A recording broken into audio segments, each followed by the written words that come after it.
La parole de Dieu nous dit, dans le psaume 68, verset 29, première partie, « Ton Dieu ordonne que tu sois puissant. » Le thème de notre cours est le revêtement de la puissance de Dieu pour un ministère efficace, ou alors comment aboutir à l'onction. Dieu dit ici, dans le psaume 68, qu'il ordonne que tu sois puissant. Donc, Dieu ne te donne pas de choisir. Dieu ne te dit pas, s'il te plaît. Dieu ne te dit pas, est-ce que tu vois que. Dieu ne te dit pas, est-ce que tu crois que. Dieu ne te dit pas, il ne te donne pas des options. Dieu te dit, il ordonne que tu sois puissant. C'est un ordre. C'est un ordre. Parce que sans la puissance, tu ne peux pas, ta vie ne peut pas être affermie. Sans la puissance, ta vie ne peut pas être délivrée. Sans la puissance, ta vie ne peut pas être bénie. Sans la puissance, ta vie ne peut pas être libérée des ténèbres. Sans la puissance, ta vie ne peut pas être libérée du joug du malin. Sans la puissance, ta vie ne peut pas être libérée des jours de l'ennemi. Et sans la puissance, ta vie, tu ne peux pas affermir la bénédiction, l'élévation, la promotion, le mariage, bref, la bénédiction de Dieu, tu ne pourras pas l'affermir tant que tu n'as pas la puissance. C'est pourquoi la suite du verset dit « Affermis, ô Dieu ». Sans la puissance, même ta vie chrétienne ne peut pas être affermie. Sans la puissance, ta marche dans le Seigneur ne peut pas être affermie. Sans la puissance, tu seras ébranlé, tu seras déstabilisé, tu seras secoué. Tu ne pourras pas sortir facilement des oppressions de l'ennemi. C'est pourquoi Dieu insiste en disant « J'ordonne que tu sois puissant ». C'est un ordre. C'est un ordre. Tu n'as pas d'autres options que d'être puissant. Parce que Dieu lui-même sait que sans la puissance, on court tout droit à l'échec. Sans la puissance, on court tout droit dans la défaite. Sans la puissance, on sera esclave de Satan. C'est pour ces raisons que Dieu nous dit qu'il ordonne que nous soyons puissants. Regardons d'abord dans nos familles. Celui qui est spirituellement averti assujettit les autres. Tu vois dans nos familles, quelqu'un qui est peut-être franc-maçon ou rosicrucien qui pratique la sorcellerie traditionnelle, il assujettit tout le reste de la famille. C'est lui seul qui prospère, les autres sont dans la débrouillardise.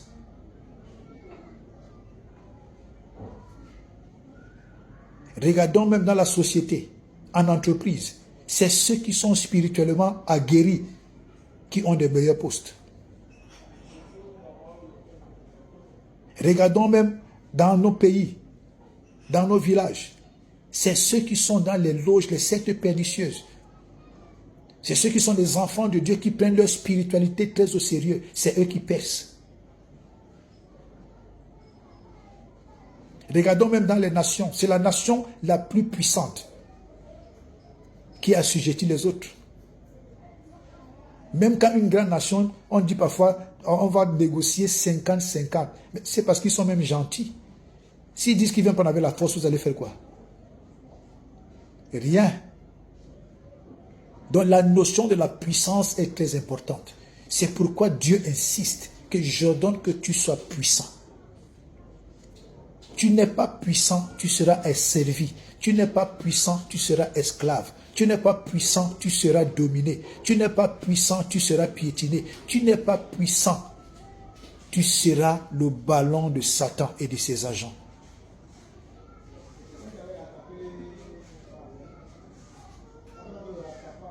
C'est dommage aujourd'hui que les enfants de Dieu ne recherchent pas la puissance.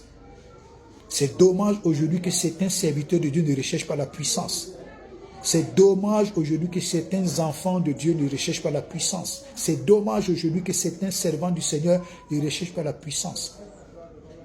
C'est dommage.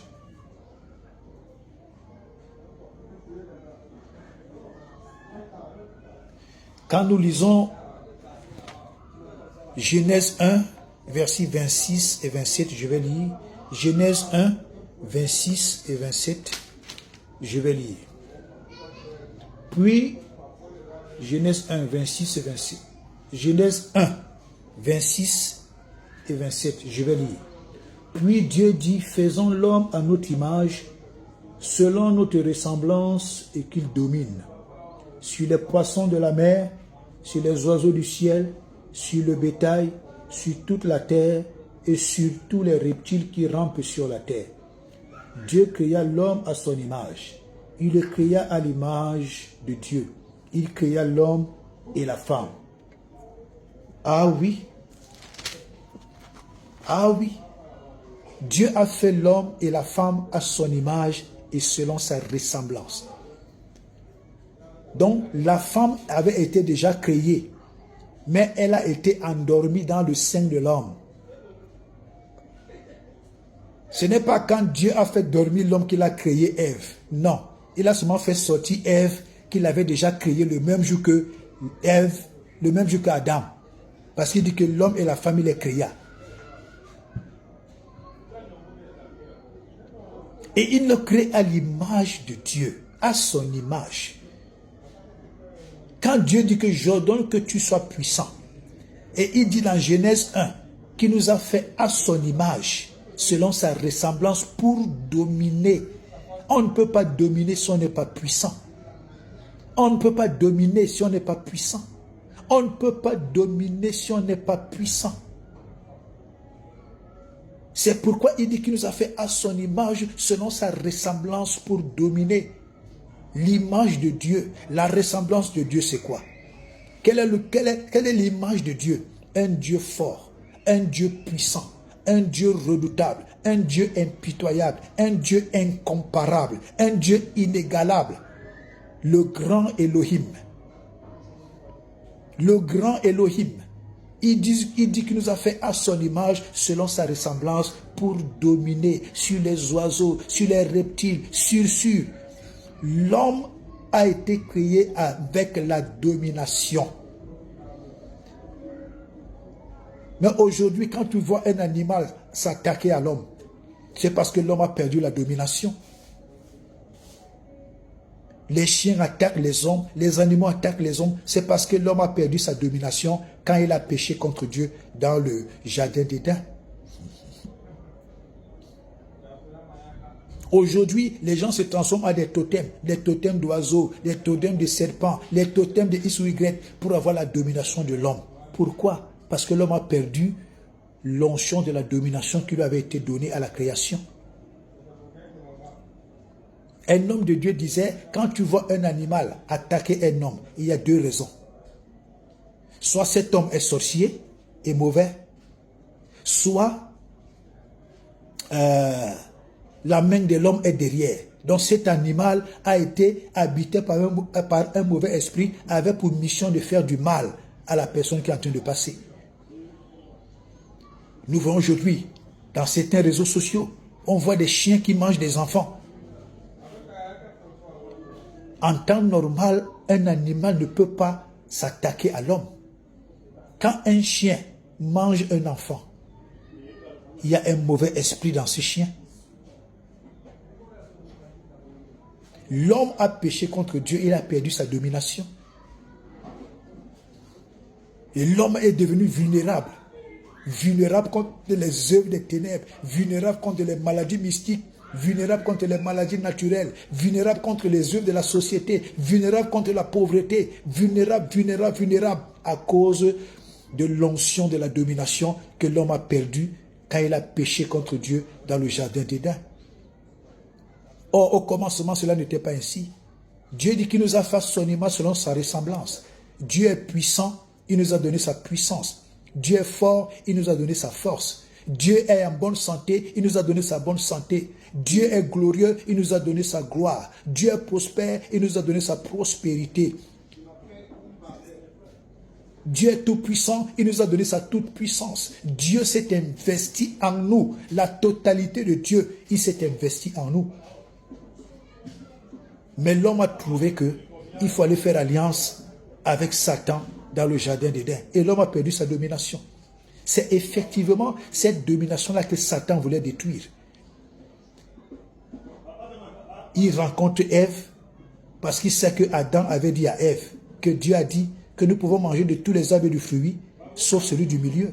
C'est l'information-là que Satan n'avait pas. Satan voulait l'information. Et dès que Ève lui a donné l'information, il dit à Ève que non, mais Dieu est en train de vous tromper. Dieu sait que si vous mangez de l'arbre qui est au milieu là, vous allez être comme des dieux. Pourtant, Adam et Ève étaient déjà quoi? Des dieux.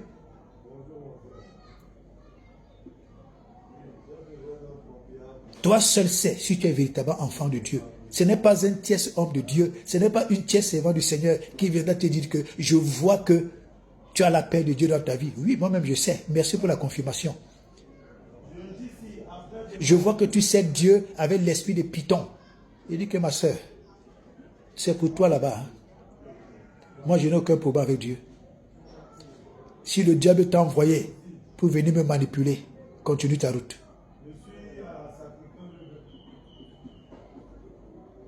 Comme le diable a manipulé Adam et Ève dans le jardin d'Éden, c'est ainsi qu'aujourd'hui, le diable et ses agents qui sont des sorciers, ces agents qui sont des faux pasteurs, des faux prophètes, passent également le temps à manipuler des vies, à déstabiliser des vies.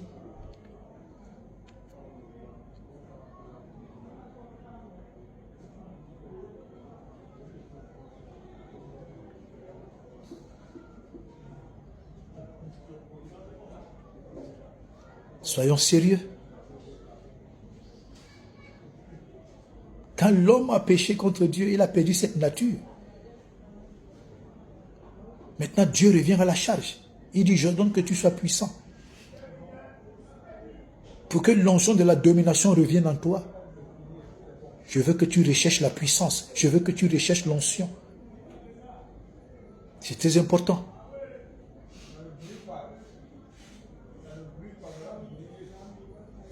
Alléluia.